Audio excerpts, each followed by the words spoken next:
Thanks to social media and news networks, we are learning more and more about different animal abuse cases. An example of this would be the ASPCA's ad with all the animals in the kennels with the song "In the Arms of an Angel." One type of animal abuse, specifically for horses, would be called soring. Soring is done by chemicals or mechanically to create an unnatural movement called the big lick. People do this movement or try to get the horse to do this movement in order to win. It is not really about if the horse is comfortable. It's all about winning the first place prize. It is been banned illegal by the USDA, but is still a very common practice in the gaited horse community.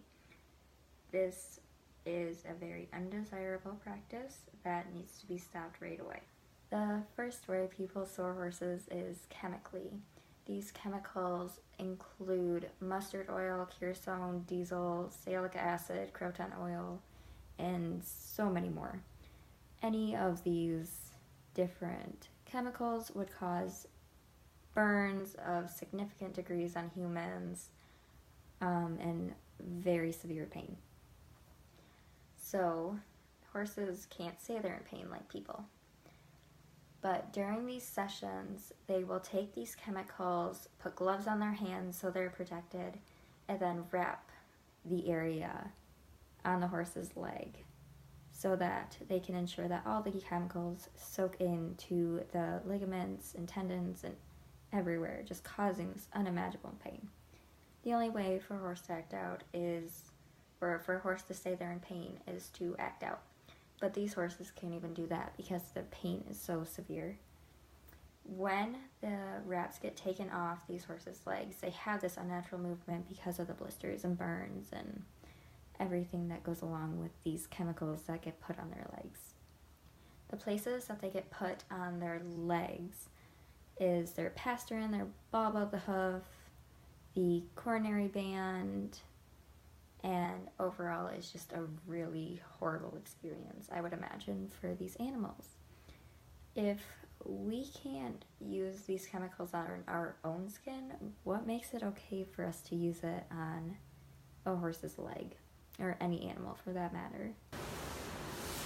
When they're chemical soring, they would put the chemicals along this part of the leg and on the hoof. The bulb of the hoof is currently located under the soft part of the hoof, where they would also put.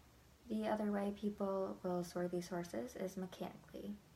Mechanically involves putting stacks either nailed on or strapped onto the horse's hoof, just above their hoof and their leg.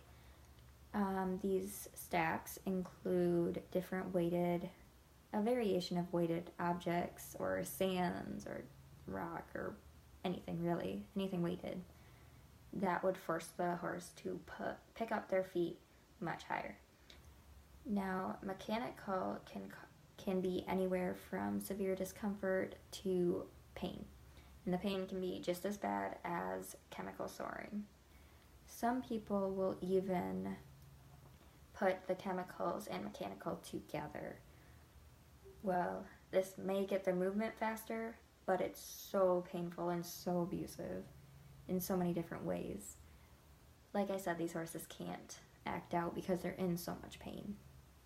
With mechanical soring, it will put the leg and hoof at a very unnatural position, which is what causes the discomfort and pain, and they aren't able to move normally.